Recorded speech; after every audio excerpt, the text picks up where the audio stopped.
എൻ്റെ ചെറുപ്പത്തിൽ ഞാൻ ഒട്ടും ഇഷ്ടപ്പെടാത്ത ഒരു സംഭവം കേരളം വിട്ട് വെളിനാട്ടിൽ വന്നപ്പോഴത്തേന് പിന്നെ ഭയങ്കര ഫേവറേറ്റ് ആയിട്ട് കാണുന്നതായിട്ടുള്ള സംഭവം എന്താണെന്ന് എൻ്റെ കൂട്ടുകാർക്ക് അറിയാമോ?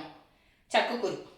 ചക്കക്കുരു എനിക്ക് നാട്ടിൽ വെച്ച് എന്താ പറയുന്നത്, അമ്മ ഇങ്ങനെ തോര വെക്കുന്ന സമയത്തൊക്കെ കഴിക്കും എന്നല്ലാതെ വലിയൊരു ഇതിൽ ഇഷ്ടത്തോടൊന്നും കഴിക്കാറില്ലായിരുന്നു. പക്ഷേങ്കിൽ നാട്ടിലാണെങ്കിൽ ഇത് ആൾക്കാർക്ക് ഒരു വിലയില്ല.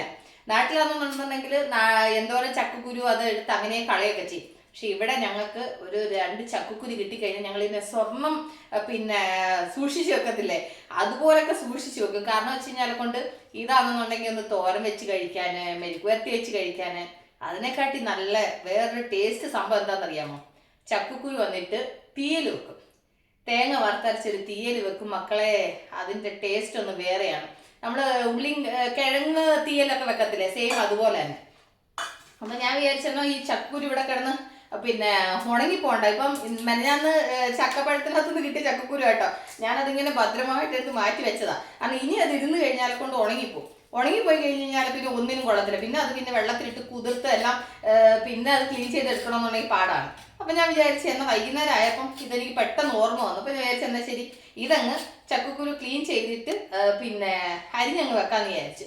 അത് കഴിഞ്ഞിട്ട് പിന്നെ 2 ദിവസം കഴിഞ്ഞിട്ടായാലും നമുക്ക് ഫ്രിഡ്ജിനകത്ത് ഇരുന്ന് കഴിഞ്ഞാൽ പെട്ടെന്ന് എടുത്തിട്ട് ഇരിയാമല്ലോ. അപ്പം ഞാൻ കുറച്ച് ചക്കക്കുരു ഉള്ളൂ. അപ്പം എനിക്ക് ഇത് ചക്കക്കുരു തീയൽ വെക്കുന്നതിനോടാണ് ഇഷ്ടം. അപ്പം ഈ ചക്കക്കുരും അതിൻ്റെ കൂടെ ഉരുളൻകിഴങ്ങും പിന്നെ ഇച്ചിരി ഉള്ളിയും കൂടെ ഒക്കെ ഇട്ടിട്ട് ഒരു തേങ്ങ വറുത്തരച്ചൊരു തീയൽ വെച്ച് കഴിഞ്ഞാൽ കൊണ്ടുണ്ടല്ലോ കിടു ടേസ്റ്റാണ് മക്കളെ. അതിൻ്റെ കൂടെ ചുമന്നൊരു ചോറും ഈ തീയലും കൂടെ ഉണ്ടെങ്കിൽ ഉണ്ടല്ലോ വേറെ ഒരു കറിയും വേണ്ട. വേണമെന്നുണ്ടെങ്കിൽ അതിൻ്റെ കൂടെ ഒരു തോരനാവാം, അല്ലെങ്കിൽ മീൻ വറുത്തതൊക്കെ വേണമെങ്കിൽ ഓക്കെ. എന്നാൽ കൂടി ഈ തോരനല്ല, എന്നാൽ കൂടി ഈ തീയൽ മാത്രം ഉണ്ടെന്നുണ്ടെങ്കിൽ വയറ് നിറയെ ചോറ് തിന്നാൻ പറ്റും. അപ്പം എൻ്റെ കൂട്ടുകാർ കമൻറ്റ് ചെയ്തേ, എൻ്റെ കൂട്ടുകാർ ചക്കക്കുരു കൊണ്ട് എന്തൊക്കെ വിഭവങ്ങളാണ് ഉണ്ടാക്കാറുള്ളത് അതൊന്ന് കമൻറ്റ് ചെയ്യുക. നിങ്ങൾ യൂസ് ചെയ്യാറുണ്ടോ ചക്കക്കുരു, നിങ്ങൾക്ക് ഇഷ്ടമാണോ എന്നൊക്കെ ഉള്ളതൊന്ന് കമൻറ്റ് ചെയ്യാം കേട്ടോ. അപ്പോൾ ഞാൻ വെറുതെ വൈകുന്നേരം ഈ ചക്കക്കുരു എടുത്തൊന്ന് ക്ലീൻ ചെയ്യാൻ വിചാരിച്ചിട്ട് ഞാൻ ഇരുന്നപ്പോഴാണ് പെട്ടെന്ന് ഇതിനെപ്പറ്റി ഓർമ്മ വന്നത്. അപ്പോൾ അതെൻ്റെ കൂട്ടുകാരുമായിട്ട് കൂടെ ഒന്ന് ഷെയർ ചെയ്യാമെന്ന് വിചാരിച്ചു. അപ്പോഴാണെന്നുണ്ടെങ്കിൽ ശരി എന്നാൽ വൈകുന്നേരം ആയല്ലോ. രാവിലെ അടുക്കളയിൽ വെപ്രാളം പിടിച്ച് നമ്മൾ ചോറും കറിയും വെക്കാൻ കയറുന്ന സമയത്ത് ഈ ചക്കക്കുരു നമുക്ക് പൊളിച്ച് ക്ലീൻ ചെയ്തിട്ട് നമുക്ക് അരിഞ്ഞൊക്കെ എടുക്കാന്ന് പറഞ്ഞു കഴിഞ്ഞാൽ ഭയങ്കര ടാസ്ക് ആയിട്ടുള്ള പണിയാണ് കേട്ടോ.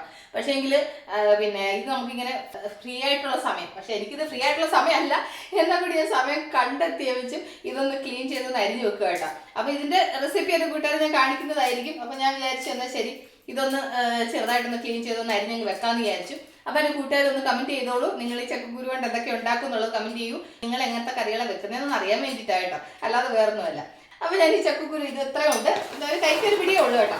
അപ്പോൾ ഇത്ര ചക്കക്കുരു ഉണ്ട്. അപ്പോൾ ഞാൻ ഇതെല്ലാം ഒന്ന് ക്ലീൻ ചെയ്തൊന്ന് അരിഞ്ഞ് എടുക്കട്ടെ. എൻ്റെ കൂട്ടുകാർ നിങ്ങൾക്കൊക്കെ ആണെങ്കിൽ, നിങ്ങൾ ഈ നാട്ടിലുള്ളവരാണെങ്കിൽ വെറുതെ ചക്കക്കുരു വാരി കളയല്ലേ. പക്ഷെ നമ്മൾ വെളിനാട്ടിലുള്ളവർ എങ്ങനെയാണ് ചെയ്യുന്നതെന്ന് അറിയാമോ? ഒരു 2 ചക്കക്കുരു കിട്ടിക്കഴിഞ്ഞാൽ കൊണ്ട് അതിനിങ്ങനെ എണ്ണി മാറ്റി വെക്കും. ഒരു ദിവസം തോരൻ വെക്കണം, ഒരു ദിവസം മെഴുക്കുവരട്ടി വെക്കാം, ഒരു ദിവസം തീയൽ വെക്കാമെന്ന് പറഞ്ഞിട്ട് ഇങ്ങനെ മാറ്റി വെക്കും. കാരണം വെച്ച് കഴിഞ്ഞാൽ കൊണ്ട് ഇതിനോടുള്ള ആ ഒരു ഇഷ്ടം കൊണ്ടാട്ടോ. പക്ഷെ എല്ലാവർക്കും ഇഷ്ടമാണോ എന്ന് എനിക്കറിയില്ല, പക്ഷെ എനിക്ക് ഭയങ്കര ഇഷ്ടമാണ്. അതുകൊണ്ടാണ് ഞാനിത് ഉണങ്ങി പോകുന്നതിന് മുന്നായിട്ട് ഒന്ന് ക്ലീൻ ചെയ്യാമെന്ന് വിചാരിച്ചത്. ഓക്കെ, അപ്പോൾ ഞാൻ ഈ വീഡിയോയുടെ അതിൻ്റെ പേരപ്പോൾ നമ്മൾ ഉടനെ തന്നെ അടുത്ത വീഡിയോ വീണ്ടും കാണുമ്പോൾ take care, bye, see U.